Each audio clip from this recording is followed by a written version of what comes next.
Welcome back to Reading Bear. Today, we will take a look at some new revenge stories. And if you enjoyed my content, please don't forget to subscribe to my channel and post some bear emojis in the comments. Let's go! The first one is titled The $250,000 Pen. One of my best friends, Alex, was a staffer in a EDIT state legislative office.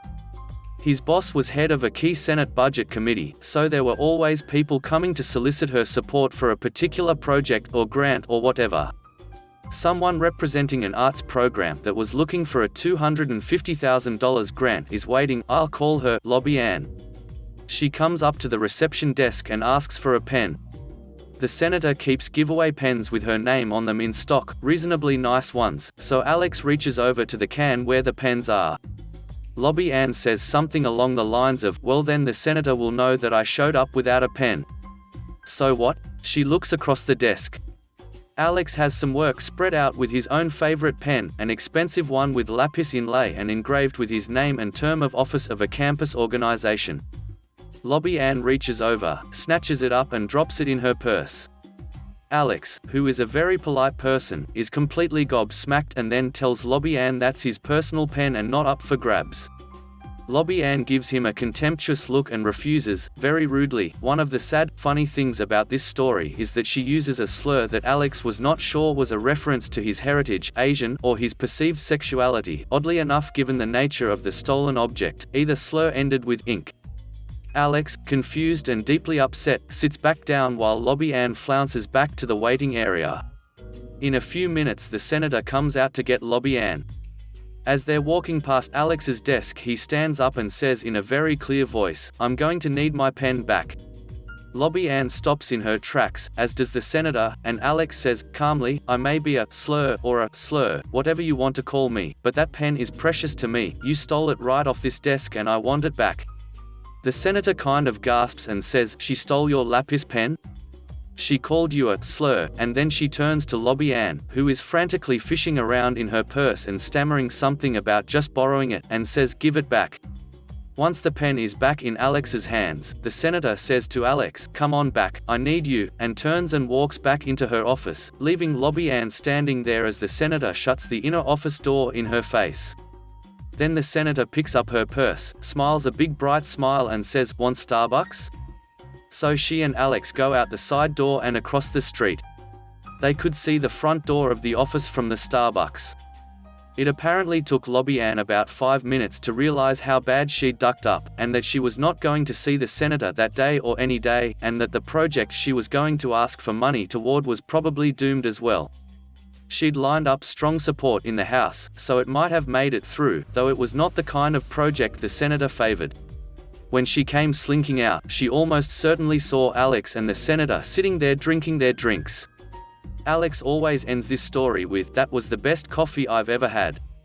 The next one is titled, Handicapped Parking is for handicapped people, not rich ones. First, just FYI, in most handicapped parking spots, there is a place next to the parking spot marked off for loading and unloading wheelchairs. In the US, it's usually painted with diagonal stripes. On to the story. My son and I were at Walmart, and as I parked, I saw that a new BMW convertible owner decided that that striped spot was set aside for him. I looked, and there was no sign of a placard or handicap tag. I'm upset and I stewed about it the whole time we were shopping. When he was still parked there when I came out, I decided to get spiteful. I found a piece of paper, and left a note on his windshield. It said, "So sorry, I did not mean to scrape your car with my wheelchair. I would leave my contact info, but you were illegally parked, blocking my van. So good luck buffing that out." We sat in the car another 20 minutes and waited. Out came this guy that looked like a personal trainer. He came jogging up to his car, chatting on his phone. He saw the note, screamed, "Oh, crap." Then he spent the next 20 minutes going over his car, inch by inch, rubbing every speck of dust or dirt. He was still looking when we left. Nothing harmed, no damage, just a lesson, hopefully, learned. The next one is titled, Cut Off and Vaguely Threaten My Wife. Enjoy 5 years of being slightly delayed from going home. 5 years ago, my wife and I started new jobs in a new city, right down the road from each other's offices, employed with the same government agency. Our schedules were roughly similar for several months before she went to a night shift, so we would occasionally encounter the same people or vehicles in our commute. The commute consisted mostly of 2-lane roads with no passing. One day, my wife gets cut off by a fancy black sports car with a vanity plate, let's say Dicklaw. He had been tailgating her for nearly 10 minutes already, as she had the nerve to only go 5 miles per hour over the speed limit on a busy downtown road. So, the moment he could, he cut into the other lane and passed her, giving her maybe only a foot or two of space after doing so, and forcing her to hit the brakes suddenly in response. She honked her horn at him justifiably in response. To her surprise, Dicklaw stopped his car in front of her. Dicklaw gets out of his vehicle and is an older balding male in a fancy tailored suit. He starts marching towards my wife's much cheaper car, shouting and ranting with his fists balled up, and he hit her car a couple times. Thankfully, it didn't get worse, because my wife stayed in her car and already had her phone out calling 911. Incidentally, that's also her place of employment at the time, and she was wearing a uniform which bears a bit of a resemblance to a sworn officer's uniform.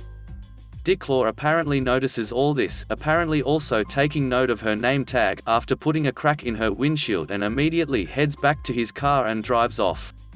About a month later, my wife ends up having to talk to Internal Affairs IA. A prominent member of the legal community made an official complaint against her for reckless driving and aggressive behavior.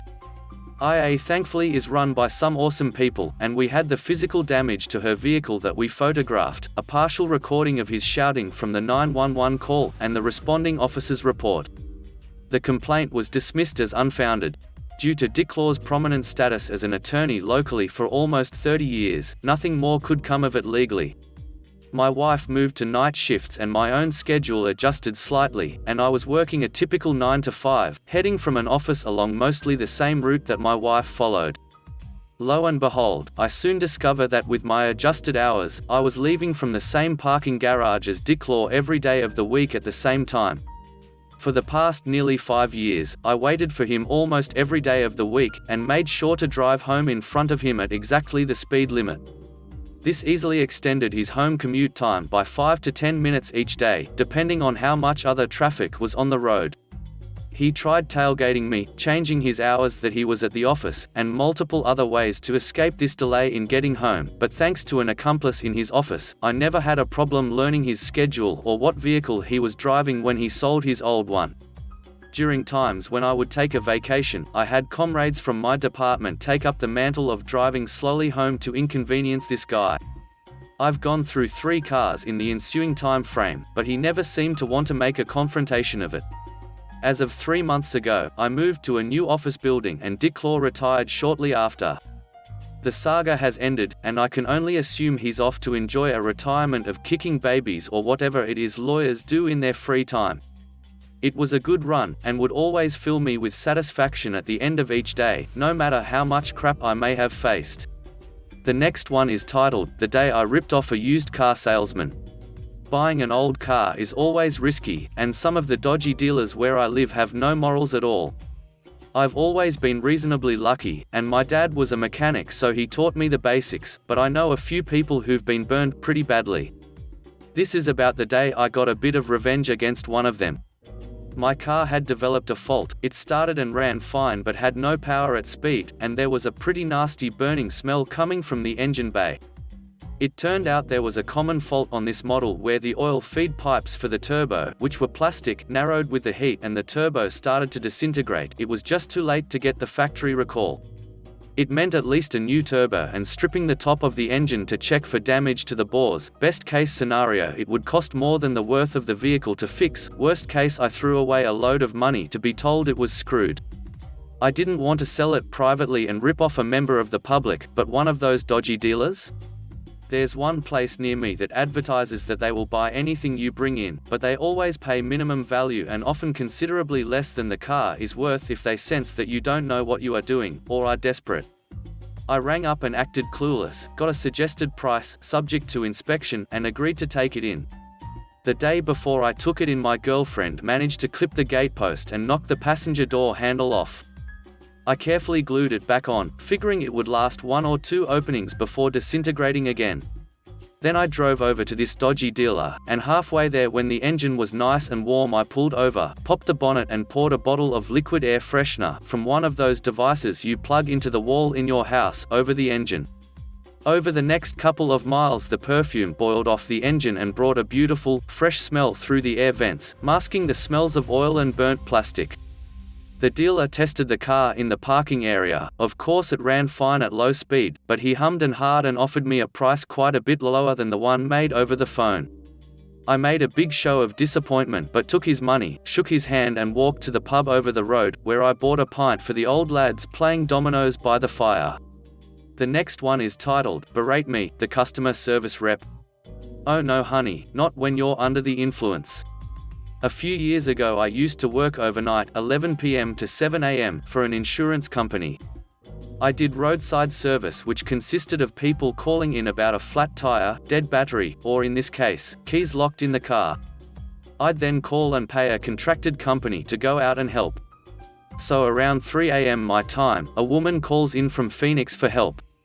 She's locked out of her car. She started the call off very impatient and belligerent.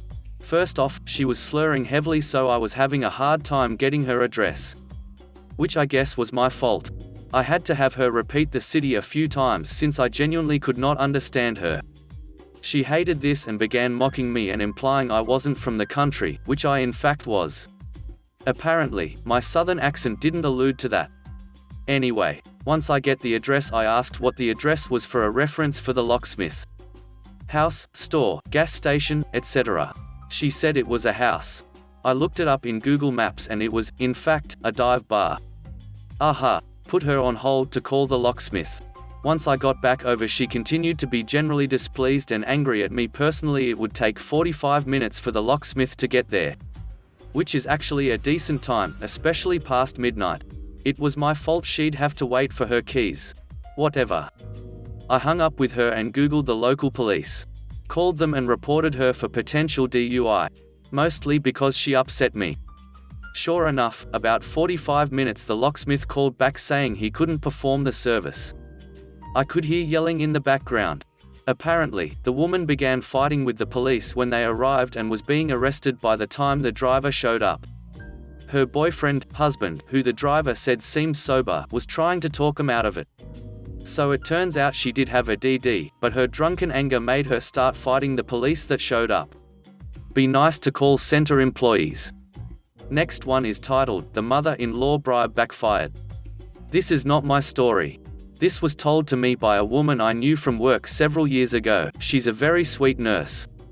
Nurse graduated from nursing school and decided with her friend to move to one of the cities that was listed as having the most eligible bachelors from some publication. She moves and starts dating her future husband. Future husband's mother is a viper and decides nurse is not good enough for her family. The happy couple eventually get engaged and future mother-in-law is having none of it. Tries for several months to break them up, tries to convince nurse to go back where she came from, and simultaneously tries to gently convince her precious son that nurse may not be good for him. To add some more context to this situation, this mill is pretty nasty to nurse but hides it well to other people, always making sure she's super fake sweet to everyone when others are around. Finally, wedding plans are set, so Mill gets desperate. She gets nurse alone with a generous offer, leave fiancé and never come back in exchange for $10,000. Note, this was almost 30 years ago, so I guess it was kind of a shitload of money for most. Nurse is so sick of this woman's crap and is incredibly insulted. However, she's intelligent and maintains her composure. Nurse accepts the offer. Nurse takes the money, does not leave, and gets married anyway. Nobody else knows about this. Mill cannot say or do anything about it without exposing herself to her family as a horrible person. Nurse and husband are still happily married, their kids are grown, husband still has no idea this went down. Mill has suffered silently for almost 30 years. Next one is titled, "Owners Let Go of Manager Everyone Loves."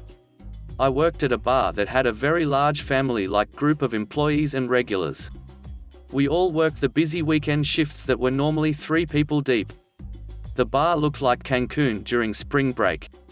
The general manager, let's call him Mike, was loved by everyone and responsible for turning it into a thriving business. The owners were namely just investors and didn't have much day-to-day knowledge of the business. They were selling a different restaurant and denied the sell to Mike because they were scared he would take business employees away from the restaurant we all worked at. This complicated things, so they laid Mike off without cause but settled with a very strong severance to avoid lawsuits. They ended up pushing him out the door without notice instead of the 2-month verbal agreement to help him transition. Here is the revenge. Us employees working the busy weekends had 9-to-5s or students and secretly decided to not show up without notice. The regulars found out and boycotted the restaurant, and rumors exploded given most of the staff quit, including strong bud boys. This restaurant per bar quickly went from 3 people deep to empty and eventually closed their doors. They lost their major breadwinner bar as well as boycotts to their other restaurants. We are talking major money weekends, and Mike used his severance to buy his own. A few of the employees work with him too. They paid him to destroy their business and become a major competitor for their others. Next one is titled, This Worked Out in My Favor. The company I work for started out as a small mum and pops company, but it has grown considerably during the years to become a multi-departmental office that has about 30 to 40 employees. I was hired in a couple of years ago to work as an inside sales assistant, which meant that I spent most of my day talking on the phone to customers along with various other duties. When I hired in with this company, it was owned by 2 bosses. We'll call them Boss A and Boss B. Boss A was the majority shareholder, which made them the boss. I was hired by Boss A as Boss B's assistant. Boss A was a serious micromanager. Boss B was more laid back, but I rarely saw much of Boss B. Even though I was Boss B's assistant, everything I handled on his accounts had to be approved by Boss A. I'd been there for a while when Boss A decided she didn't like me for whatever reason. Realizing this, I decided that I could care less if she liked me or not. I'd just do my job as long as I had it and try not to do anything like breathe wrong to offend her. Boss B, who I actually worked for, I believe just tried to do the same. Now might be a good time to mention that Boss A and Boss B were actually married. Quite unhappily by the time I started working there. In fact, due to having gossipy co-workers, I knew Boss A was having an affair by the end of my first week with the company. Apparently, it had been going on for years. So, I'm trudging along, just trying to keep my head down and do my job, when word hits the rumor mill that Boss A is planning on asking for a divorce. You'd think the gossips I work with would have been having a field day, but they'd gone a bit silent. They didn't want to be seen as favoring one partner over the other. Especially when they learned that apparently Boss B said that if Boss A wanted a divorce that was fine by them, but Boss B wanted the company as part of it.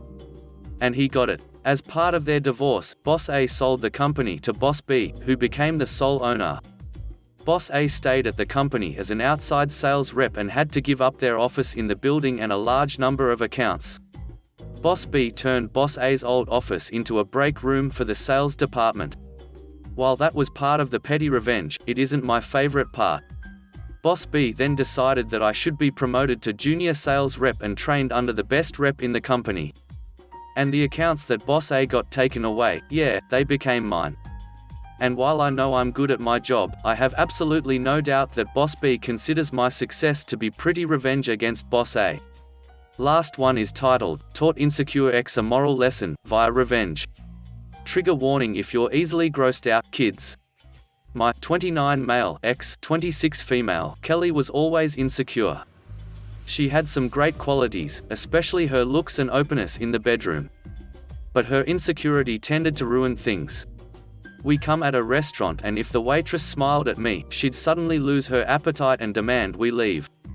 We'd be at a B&B upstate and if another female guest said, "Good morning," to me, she'd run to our room and pout for an hour.